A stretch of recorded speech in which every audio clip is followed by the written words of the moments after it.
Assalamu Walaikum. In this video, how to subtract text from a shape in Photoshop. Let's begin. First of all, create a new document or new file, then create a new layer. Use any shape layer. Use custom shapes.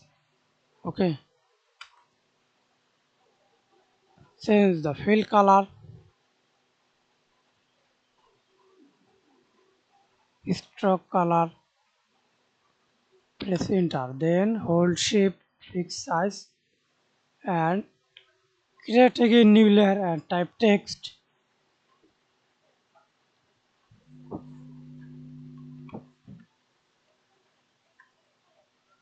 Press Ctrl T. Hold Ctrl. Align.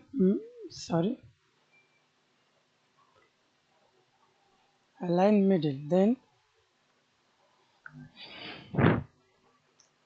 you convert to shape or directly hold Ctrl, select down shape layer and remove this height.